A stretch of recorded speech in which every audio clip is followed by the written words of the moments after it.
आदरणीय परम पूज्य प्रमुख स्वामी जी की विशेषताएं तो कई हैं।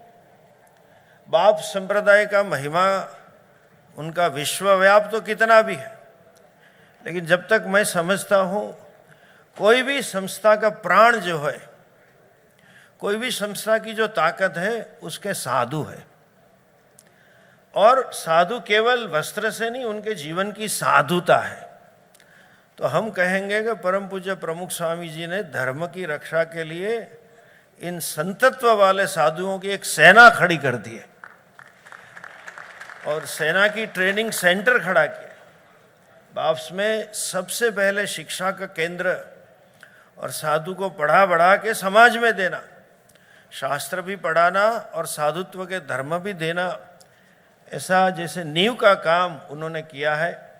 ब्रह्मलीन प्रमुख स्वामी जी महाराज के जीवन काल में जो घटनाक्रम गुजरात से लेकर जापान से लेकर अटलांटिक सागर, पोलैंड से लेकर जर्मनी और यहाँ तक कि यूएई, सऊदी अरब अमीरात, जो लोग हमारे धर्म को नहीं मानते हैं उनको भी मनाने का जिन्होंने प्रयास किया। 2 बार मुझे साक्षात में उनके दर्शन का सौभाग्य मिला। भारत की ये जो संतों की परंपरा है उसमें गुजरात का एक विशेष स्थान रहा है। हर 50 या 100 वर्ष में एक दिव्य महान आत्मा किसी संत के रूप में यहाँ अवतरित होती है। उन्होंने अपने जीवन काल में जो पुरुषार्थ परमार्थ का कार्य किया है, आज दुनिया के किसी भी एयरपोर्ट पे आप जाइए, भगवा वस्त्र वालों को देखते ही लोग प्रणाम करते हैं। ये प्रमुख स्वामी जी महाराज की देन है। मैं उस दिव्य महान विभूति को अपनी ओर से बहुत बहुत स्मरण करते हुए भावभीनी श्रद्धांजलि देता हूँ। और प्रमुख स्वामी जी महाराज के जितने भी परिवार के जितने भी उन्होंने प्रकल्प प्रारंभ किए हैं, हम कल्पना नहीं कर सकते हैं। अखाड़ों की जो व्यवस्था है वो प्राचीन काल से लोकतांत्रिक ढंग से चलती है, लेकिन यहाँ की जो व्यवस्था मैंने देखी है, जिस प्रकार से हम लोग कुंभ मेले में व्यवस्था करते हैं, उससे भी दिव्य और भव्य। तो पुनः एक बार स्वामीनारायण संप्रदाय के सभी पूजनीय महापुरुषों को और प्रमुख स्वामी जी के बाद में जिस दिव्य महान विभूति ने इस यज्ञ को आगे बढ़ाने का कार्य किया है, महेंद्र श्री जी महाराज को भी बहुत बहुत प्रणाम करते हुए सभी संतों को प्रणाम। वाणी को विराम। इति शुभम। आज प्रमुख स्वामी जी महाराज की कृपा से विश्व के सभी देशों के और सभी संप्रदायों के आचार्यों के और भारतवर्ष के ऋषि मुनि तपस्वी त्यागियों के दर्शन प्रमुख स्वामी जी महाराज के श्री चरणों में मैं कर रहा हूं। इससे बढ़कर के सौभाग्य और क्या होगा। स्वामी जी महाराज के कार्यों को देख करके जो एक, क्योंकि मेरा ऐसा निश्चय है, आप सभी का अलग अलग हो सकता है, पर यदि संत है तो चलता फिरता यदि जो है परमेश्वर देखना हो तो कौन है, ये संत महापुरुष हैं, ऐसा मेरा निश्चय है। संतों की क्या भूमिका होनी चाहिए, कैसी होनी चाहिए, मैं समझता हूँ इसका उत्कृष्ट उदाहरण इस संस्था के सिवा और शायद नहीं मिल सकता।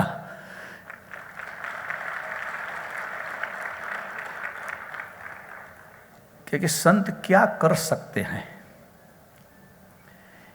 ये जो भी यहाँ उपलब्धि या व्यवस्था हम देख रहे हैं, ये संतों का ही पुरुषार्थ है। तो मैंने सोचा कि अद्यतन में अद्यतन व्यवस्था, उत्कृष्ट में उत्कृष्ट व्यवस्था अगर कहीं देखनी हो तो बोचासण अक्षर पुरुषोत्तम स्वामीनारायण संस्थान में ही मिलती है।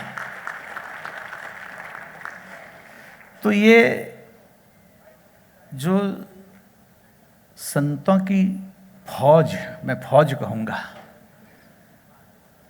जिस तरह से तैयार की गई है, आज हम ही सभी संतों को एक समस्या, लगभग मैं समझ कितने हमारे अखाड़े हैं, कितने धर्मस्थान है, हरिद्वार तो हमारा समझो कि पूरा धर्मस्थान का डेपो ही है, लेकिन सभी जगह हमें महसूस कर रहे हैं कई जगह पर योग्य उत्तराधिकारी की तलाश का। तो हमारे आचार्य हिंदू आचार्य सभा में भी हमारे परमात्मानंद जी महाराज ने एक विषय प्रस्तुत किया था कि भावी संतों को इस तरह से तालीमबद्ध किया जाए, उनके लिए कोई व्यवस्था की जाए, कोई यूनिवर्सिटी बनाई जाए, क्योंकि ये तो निश्चित बात है, संस्कृति का और संस्कारों का प्रचार संत के सिवा संभव नहीं है। तो ऐसा जो कार्य संस्था कर रही है, हम सबके लिए एक उदाहरण है, अनुकरणीय है। और ये प्रमुख स्वामी महाराज की शताब्दी द्वारा इतना बड़ा आयोजन, और उसमें मैं कहूँगा कि समाज के सभी वर्ग को जो सेवा और समर्पण का जो बोध दिया गया है, और ये तीव्र त्याग का पाठ संतों द्वारा ही हमें मिल सकता है। और इस शताब्दी के समारोह में मैं प्रमुख स्वामी को वंदना करके अपनी वाणी को विराम देता हूँ। भारतीय संस्कृति और परंपरा को विश्वव्यापी बनाने में अनेक संत मनीषियों का योगदान परापूर्व काल से अद्यावधि चल रहा है।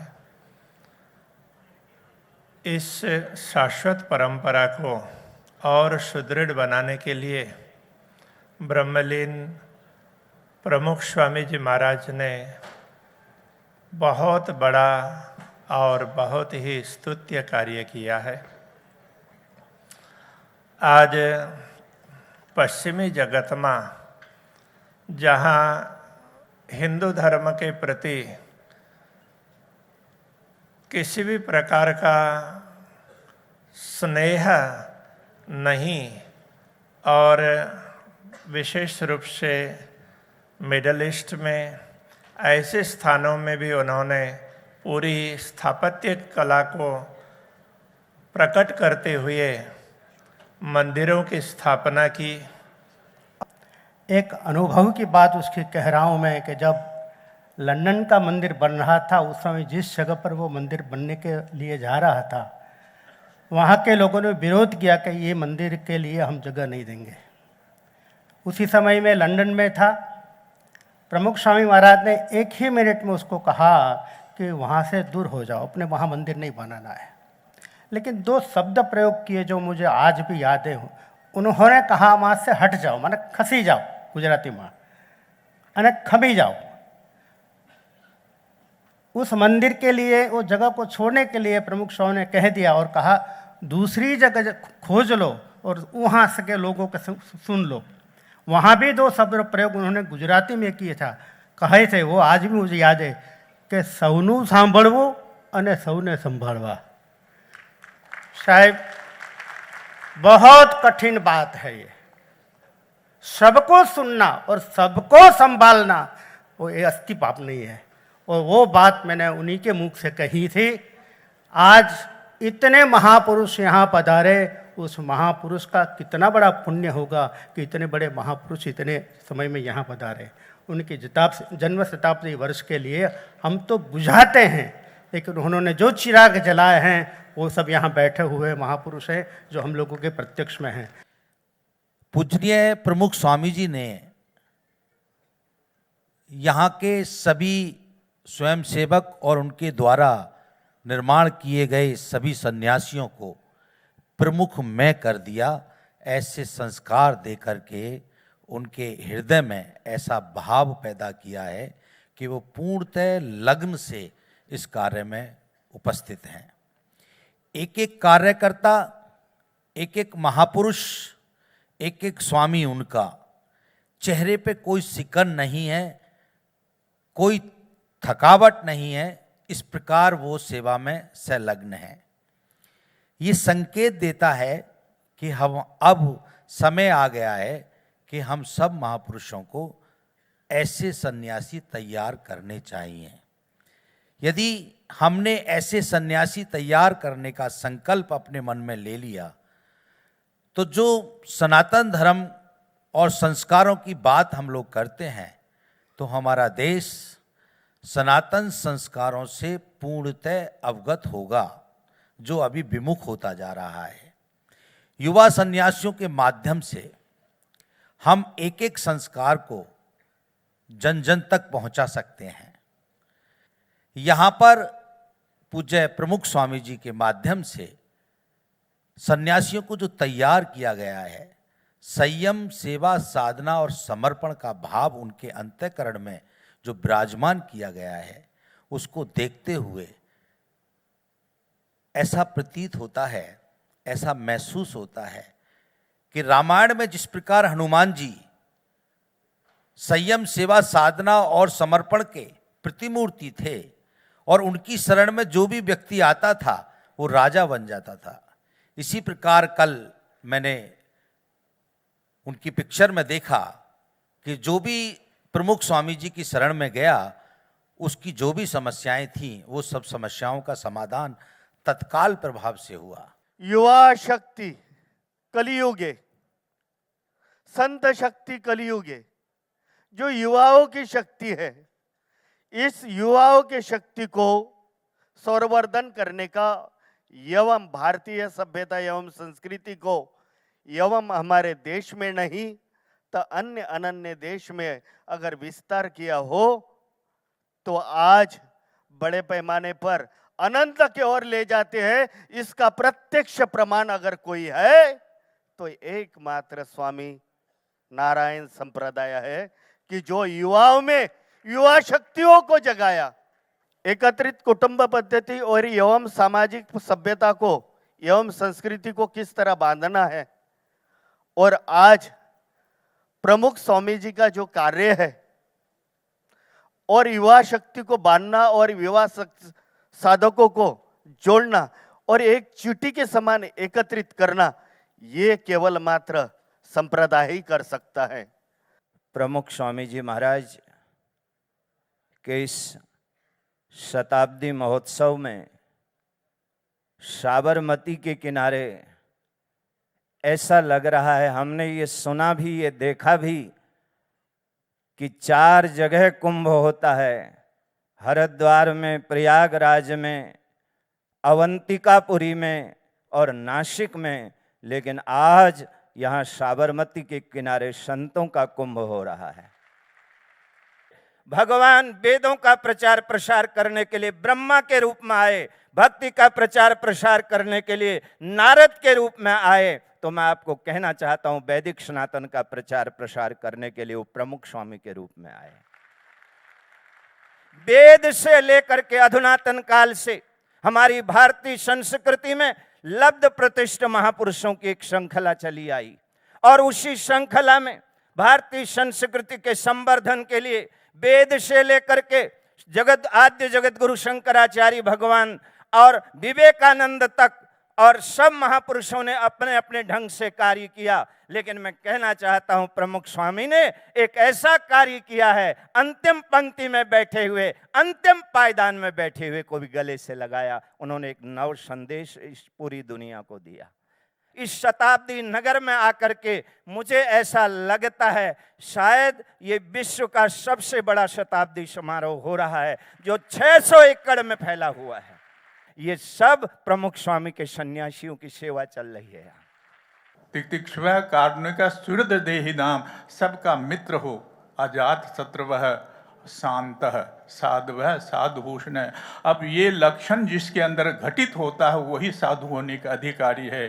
प्रमुख स्वामी जी, कल मैंने जब नगर भ्रमण में घूमा और जो सारे सनातन धर्म का परिवेक्ष एक सीमित जगह में उन्होंने सब कुछ दिखाया और जो कुछ उन्हें कृत किया है उससे मानना पड़ेगा कि ये 5 लक्षण प्रमुख स्वामी जी में घटित होते हैं।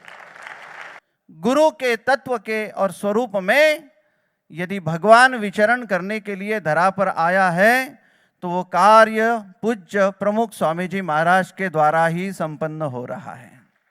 हमारा स्वामीनारायण संप्रदाय आज ऐसी धारा में आ चुका है कि जो सनातन वैदिक हिंदू धर्म की धारा उसकी अग्रणी ध्वजा लेकर वहन करने वाला नायक बन चुका है।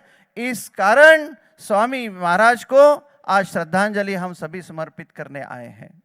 हमारे नरेंद्र भाई मोदी पूरे जगत को जोड़ने जा रहे हैं कभी कभी लगता है कि उसकी आधारशिला और उसका संदर्भ पूज्य प्रमुख स्वामी जी महाराज जी ने भारत के साथ सबको जो जोड़ा है, उसके आधार पर भारत को महाशक्ति बनाने के लिए इस संप्रदाय की उपयोगिता आज ख्याल में आ रही। इस कारण देव कार्य, देश कार्य और धर्म कार्य, इस त्रिपुटी को लेकर चलने वाला ये संप्रदाय भारतवर्ष के लिए भारत मां की महाशक्ति बनकर आगे मुखर आएगा और भारतवर्ष को विश्व गुरु बनाने के लिए सबसे बड़ी पहल करने वाला संप्रदाय यह स्वामीनारायण संप्रदाय होगा, ऐसा प्रतीत होता है। इतना श्रेष्ठ ज्येष्ठ काम करने वाले प्रमुख स्वामी जी, जो जिनका दर्शन मैंने स्वयं पाया है। संत जो हैं अपने प्रभाव से नहीं, संत जो हैं अपने स्वभाव से राष्ट्र को और प्राणियों को मंगल करते रहते हैं। ऐसे संतों में हमारे श्री प्रमुख स्वामी जी महाराज अपने स्वभाव द्वारा जो वैदिक संस्कृति परंपरा है उनको संकल्प रूप में अपने आप में संकल्पित होकर के इस धराधाम पर स्थापित करने के लिए हुए। उन्हीं के पावन शताब्दी महोत्सव में हम सब लोग उपस्थित हैं। तो मैं भगवान श्रीमन नारायण से यही प्रार्थना करूंगा, प्रभु आप ऐसे महापुरुषों को इस धराधाम पर समय समय से भेजते रहें और पूरे विश्व का मंगल होते रहे। जय श्रीमन नारायण, जय श्री भाष्यकार। પૂજ્ય પ્રમુખ સ્વામી મહારાજની શતાબ્દી મહોત્સવ ચાલી રહ્યો છે અને હું એવું માનું છું કે આ સદીનો સૌથી કોઈ મોટો મહોત્સવ હોય તો આ પ્રમુખ સ્વામી શતાબ્દી મહોત્સવ મારી દ્રષ્ટિએ છે। હિન્દુત્વની જે આધ્યાત્મિક ચેતના છે એને વિશ્વની અંદર સેવા, સત્સંગ અને સહકાર વડે પ્રસ્થાપિત કરવાનું કાર્ય જો કોઈએ કર્યું હોય તો પૂજ્ય પ્રમુખ સ્વામી મહારાજે કર્યું છે। ભારતમાં કોઈ આપતા હોય, કોઈ કુદરતી આફત હોય કે વિશ્વની અંદર કોઈ કુદરતી આફત હોય, જીવ સેવા એ જ સાચો ધર્મ એ પ્રતિપાદિત કરવા સર્વે ભવંતુ સુખિનો સંત એ જે ભારતીય વિચાર છે ને વિશ્વની અંદર કોઈએ પ્રતિપાદિત કર્યો હોય તો પૂજ્ય પ્રમુખ સ્વામી મહારાજે કર્યો છે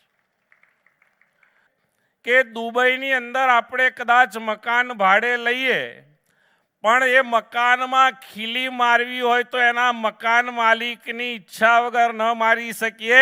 ત્યાં આજે આપણું મંદિર બની રહ્યું છે, હિન્દુઓનું મંદિર ત્યાં આગળ બની રહ્યું છે, એ પ્રમુખ સ્વામી મહારાજના આશીર્વાદના કારણે બની રહ્યું છે। પ્રમુખ સ્વામીની વાણી તમે જુઓ, પ્રમુખ સ્વામી મહારાજે કોઈ દિવસ કોઈ ધર્મની નિંદા નથી કરી, કોઈ દેવી દેવતાઓની એમણે નિંદા નથી કરી। એમણે બધાને સાથે લઈ અને છેવાડાના ગામ સુધી, આદિવાસી વિસ્તાર સુધી પોતાના સેવાના કેન્દ્રો એ પ્રમુખ સ્વામી મહારાજે ખોલ્યા છે। એ પથ ઉપર આપણે આગળ ચાલીએ તો હું માનું છું કે સાચી શ્રદ્ધાંજલિ આપણે આપીએ છીએ। આજે સંત સંમેલન નિમિત્તે પધારેલા સર્વ સંતો મહંતોના એક સાથે દર્શન કરતા ખૂબ આનંદ થાય છે।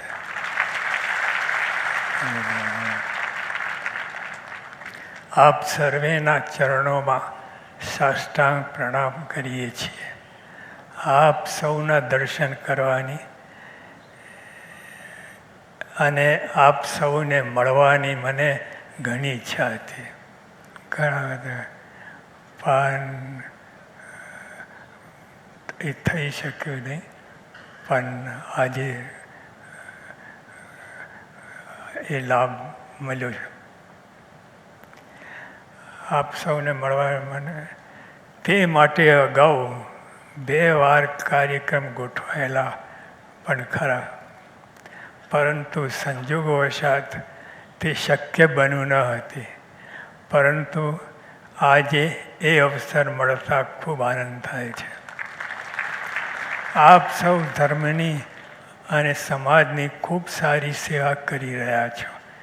આપના કાર્યક્રમોમાં પણ ઘણા ભરચક હોય છે, છતાંય પ્રમુખ સ્વામી મહારાજ અને આ સંસ્થા પ્રત્યેની લાગણીને કારણે આપ સૌ હરિદ્વાર, ઋષિકેશ, અયોધ્યા, ચિત્રકૂટ, જમ્મુ બંગાળ, જબલપુર, દક્ષિણ ભારત, ગુજરાત વગેરે અનેક તીર્થો અને રાજ્યમાંથી અહીં પધાર્યા છો તે બદલ અમે આપના ઋણી છીએ. પ્રમુખ સ્વામી મહારાજ કહેતા કે પરસ્પર પ્રીતિ પ્રસરાવે એ ધર્મ. એટલે એ આજે સાબિત થયું છે. બધા આપણે ભેગા થયા છે અને થશે, થવાનું છે. આ કાર્ય ચાલુ રહેવાનું છે.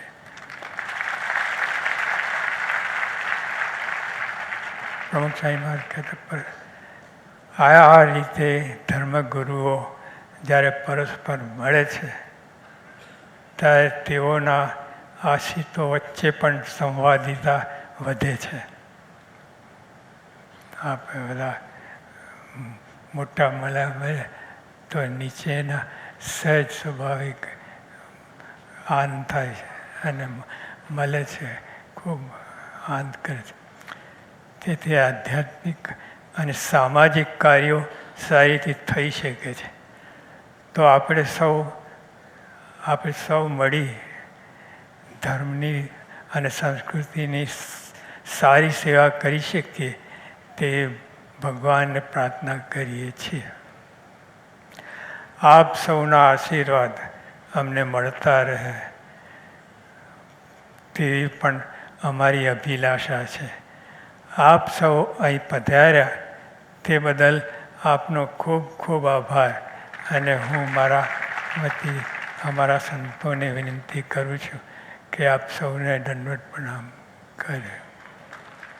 तो सभी संत परम पूज्य महंत स्वामी जी महाराज की ओर से, बीएपी संस्था की ओर से आप सब साष्टांग प्रणिपात कर रहे हैं. पुनश्च आप सबका बहुत बहुत धन्यवाद कि आप सब ने यहाँ पधार करके इस अवसर को विशेष कृपान्वित किया. धर्म के प्रति हमारी निष्ठा जब तक नहीं होगी तब तक हम धर्म का पालन नहीं कर पाएंगे. कोस्ति धर्मः कथम सह प्राप्यते किम तत्स्वरूपम. क्या धर्म का स्वरूप है, धर्म किसे कहते हैं. बात ही अभी हिंदू की, हिंदुत्व की. हिंदू किसे कहते हैं.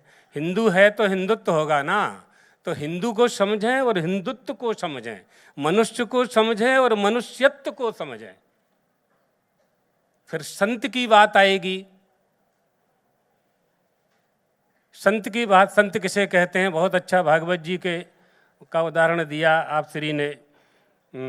तितिक्षवाः कारुणिकाः सुहृदाः सर्वदेहिनां अजात शत्रवाः शान्ताः साधवाः साधुलक्षणाः साधुभूषणाः.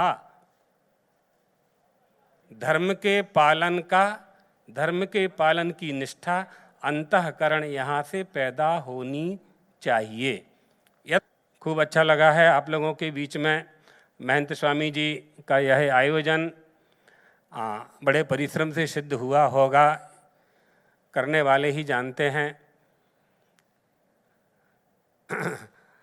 भगवान द्वारकाधीश और भगवान चंद्रमौलीश्वर से सनातन धर्म की रक्षा, हिंदू धर्म की रक्षा के लिए मूल तो हमारा सनातन हिंदू धर्म ही है. उसी के ये सब प्रकल्प हैं, उसी के प्रकल्प हैं. इस बात को ध्यान में रख करके हम फिर कह रहे हैं सभी साधु संतों से भी, हरिभक्तों से भी, और ये सब हम पर, सब पर लागू होगा. अकेले आपको नहीं कह रहे हैं, हम स्वामीनारायण संप्रदाय वालों को ही नहीं कह रहे हैं. ये मत समझ लेना किसी को किसी की निंदा नहीं करना है, नहीं करना है, बिल्कुल नहीं करना चाहिए. हम इससे उन्नति नहीं कर पाएंगे. पुनः सबको भगवान द्वारकाधीश और चंद्रमौलीश्वर का शुभ आशीर्वाद देते हुए अपनी वाणी को विश्राम देते हैं. हमारे गुरु प्रमुख स्वामी महाराज हमेशा कहते थे कि इसके लिए संप अनिवार्य है. अपने सब में जितना संप और सुहृदय भाव और एकता, वो 3 बातें होगी तो हम सब साथ में मिलकर सारे विश्व में अपना हिंदू धर्म की जो ध्वजा है वो अच्छी तरह से लहरा सकेंगे. आज पूज्यपाद शंकराचार्य जी ने भी आशीर्वाद दिया, पूज्य मोहन स्वामी महाराज ने भी आशीर्वाद दिया, और आप सब जो यहाँ पधारे, हम आप सबके बहुत बहुत आभारी है, क्योंकि आप बहुत दूर दूर से और अपने जो व्यस्त कार्यक्रम है उसमें से समय निकालकर यहाँ पधारे, और यह जो एक सत्संग संत सम्मेलन उसमें आपने जो भाग लिया और आपके सब जो शुभ विचार वो आपने यहाँ प्रदान किया, तो हम आपके बहुत आभारी हैं।